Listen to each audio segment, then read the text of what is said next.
Hola, pues en este video, queridos amigos, vamos a compartir un poco con ustedes el sentido de la enfermedad para la fe católica.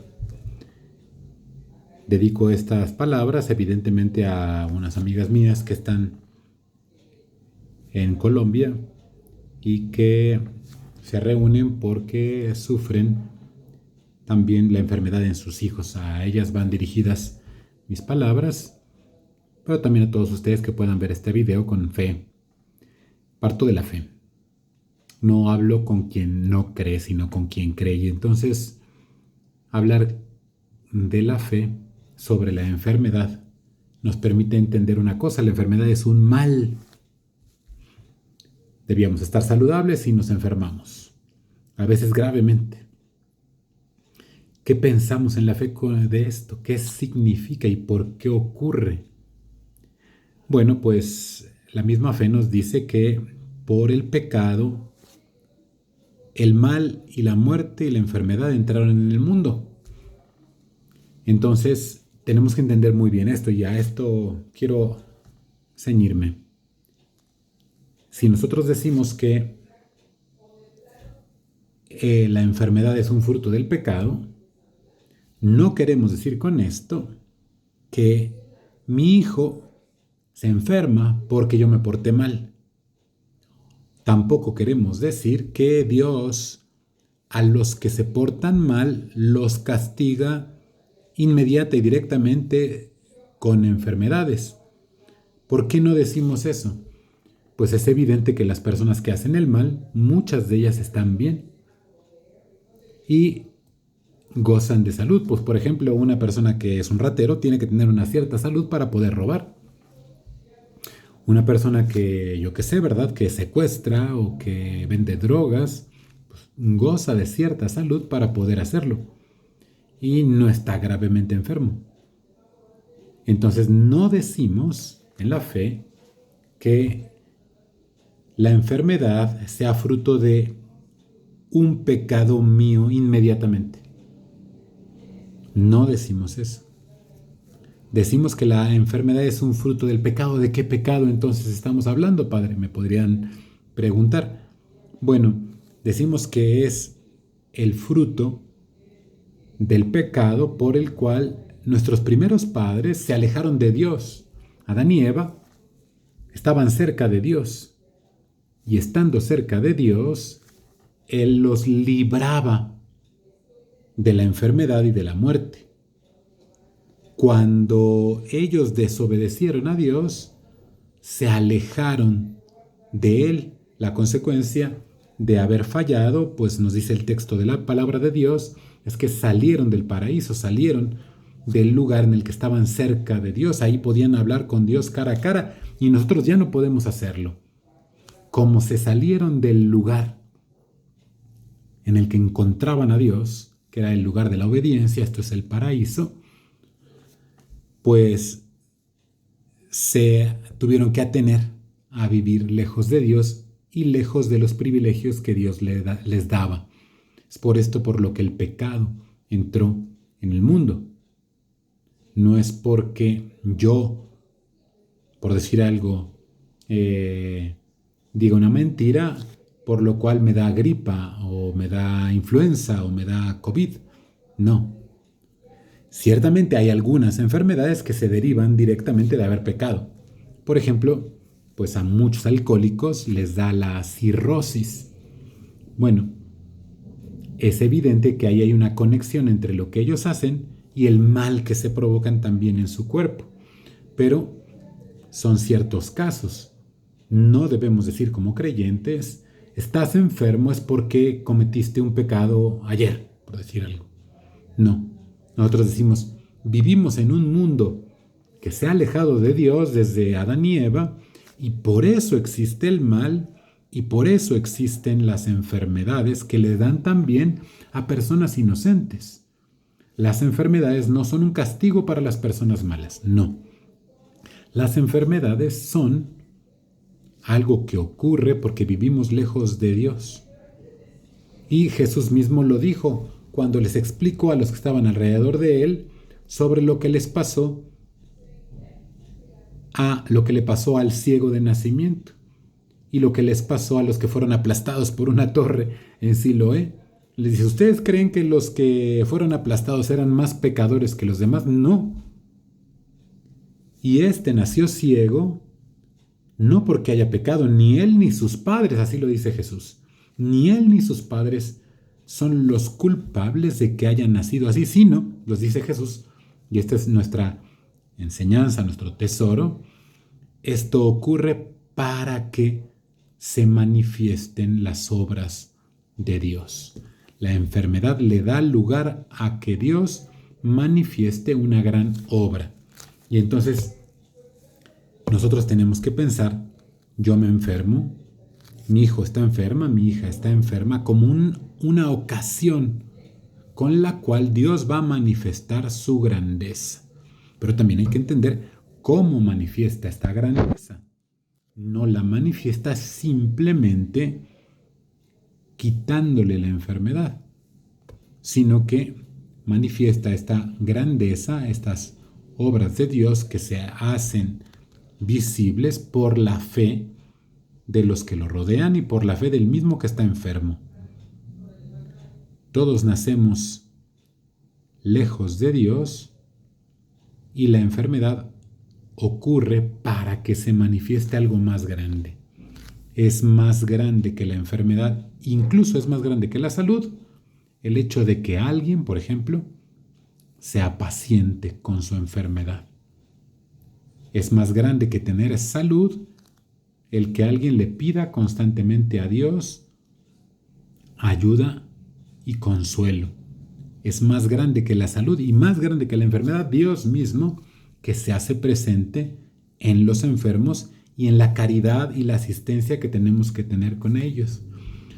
Lo primero que debemos pensar sobre la enfermedad es que al enfermo Dios le acompaña y el enfermo es alguien que está cercano a Jesús y que Jesús está cercano a él asistiéndole y consolándole. Jesús está en mi hijo enfermo, en mi hija enferma y allí quiere él ser consolado. Si yo creo que Dios está allí, entonces ya empieza a haber algo más grande que la enfermedad, la fe y la esperanza de verlo plenamente. La enfermedad necesariamente pasará, pero Dios y lo que engendra la fe no pasará jamás. Entonces, ¿la enfermedad es fruto del pecado? Sí. No fruto de que yo haya pecado, le dio esta enfermedad a mi hijo, no. Sino, es un lugar, este mundo en el que estamos lejos de Dios y con la enfermedad Dios va logrando manifestar su grandeza a través de la fe de los que estamos pidiéndole ayuda, pidiéndole auxilio y pidiéndole consuelo. No siempre este consuelo significa la salud, pero algunas veces sí. Por eso no dejamos nunca de pedirle a Dios la salud para nuestros hijos, para nosotros mismos, para nuestros familiares. La salud es un don que Dios nos da como signo de otra salud y de otra vida. Al final la salud es el poseer esta vida, la vida humana, de cierta manera completa. Y la salud perfecta no la podemos tener en este mundo, la tendremos en la otra vida. Aquella salud llegaremos cuando Dios nos conceda, si por su misericordia nos perdona, la entrada en el reino de los cielos. Allí tendremos la vida perfecta y la vida plena. Mientras tanto, estamos en esta vida caminando hacia allá, pidiéndole a Dios ayuda, no como si Él fuera nuestro servidor.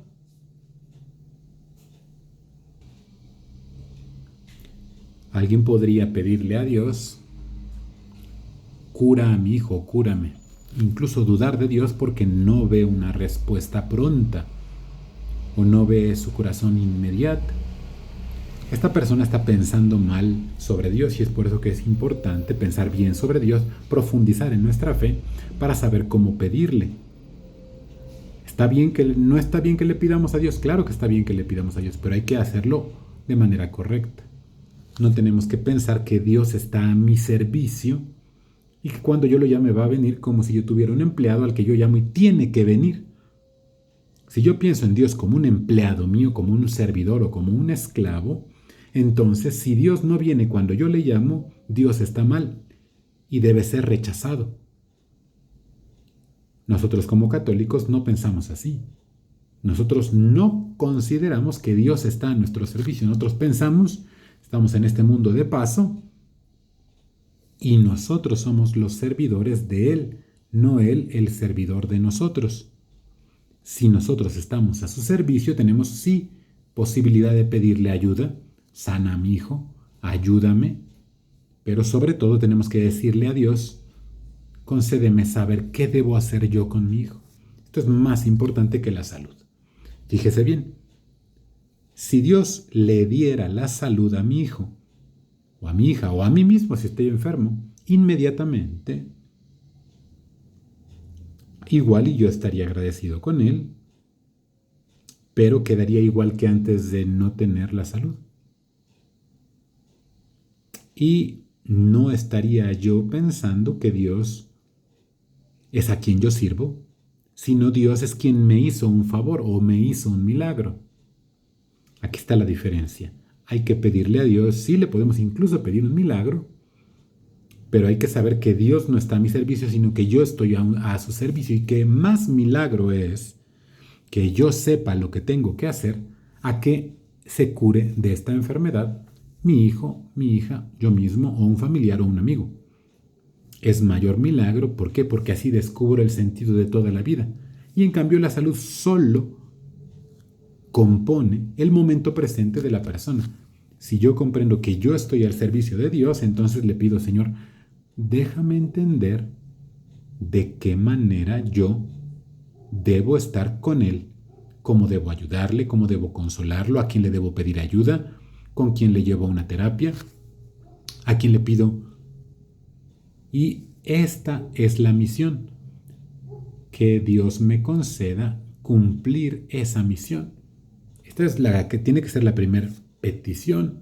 Si yo le pido a Dios la salud y no le pido yo entender qué me toca, yo le estoy dejando a Dios el asunto y obviamente no estoy poniéndome yo a su servicio, sino lo estoy poniendo a Él a mi servicio y esto es equivocado. No pongamos a Dios a nuestro servicio nada más. Sí le pidamos, sí pidámosle cosas, pero digámosle, y si no me la das, ¿qué tengo yo que hacer, Señor? Si tú no me das una salud ahora de mi hijo, ¿qué es lo que tengo que hacer? ¿Qué amor tengo que tener? ¿Qué paciencia le tengo que mostrar? ¿Qué cariño le debo dar? Cuando mi papá falleció, pues obviamente antes de que estuviera ya muerto, yo le pedí a Dios, sálvalo. Y mi papá falleció, fue un accidente que tuvo. Yo debo decir que Dios no me escuchó, no, todo lo contrario. Dios me pedía estar ahí, ayudándolo, y yo tengo que tener la fe de que Él, Dios, le estaba consolando aún en el último día. Si yo tengo fe de que Dios le está sosteniendo, le digo, papá, Dios te ayuda, Dios te protege, consuélate con Él, confía en Él, pon en Él tus manos, tu corazón, Él te va a salvar y Dios nos salvará y nos dará la otra salud, la de la vida eterna siempre. Uno se puede desesperar y decir, no, yo solamente quiero la salud de ahora y ya. Bueno, es una actitud equivocada, porque si creemos, creemos en la otra vida y sabemos que la salud de esta vida es pasajera y entonces está puesta solo para que lleguemos a la otra vida. Dios puede tener en su plan llamar a alguien antes de lo que nosotros pensamos y no por eso debemos decirle a Dios, tú estás equivocado. Más bien tenemos que decirle a Dios, ¿qué tengo yo que hacer con Él? ¿Qué me mandas a hacer? ¿Cuál es mi misión con Él? Para que Él esté bien, para que Él confíe en Dios, para que ella esté acompañada o consolada. Así la enfermedad no es una cosa insoportable, sino es un camino con el que nos encontramos con Dios también en este mundo y también en el mal. La carta a los Romanos dice, a un creyente todo le sirve para el bien. Todo sirve para el bien de los que aman a Dios. Romanos 8:28. Todo, incluso la enfermedad. ¿Cómo puede ser que la enfermedad me sirva para que para que Dios se muestre? Pues haciéndome a mí un creyente, dándome cuenta de cuál es mi misión, haciéndole ver al enfermo también cuál es su misión, encomendándose a Él, confiando en Él hasta el último día. Nunca, nunca a nadie Dios le ha dado la salud para siempre. ¿Conoce usted a alguien que sea inmortal? No. La realidad misma nos demuestra que Dios no le da a nadie la salud eterna. Siempre la salud es temporal. Y si nosotros tenemos en el tiempo conocimiento de qué es lo que hemos de hacer, hemos de dejarle en sus manos a Dios cuánto hemos de vivir y cómo hemos de vivir, y pedirle más bien qué misión tengo yo que cumplir con estos que sufren, con estos que no están todavía sanos. Pidámosle esto al Señor y pidámosle entonces conocer nuestra misión para con los que están así, enfermos, y veamos en ellos el rostro de Cristo que está unido a ellos y a quien yo quiere que lo consuele. Seguiremos hablando de estos temas. Ánimo, que viva Cristo Rey.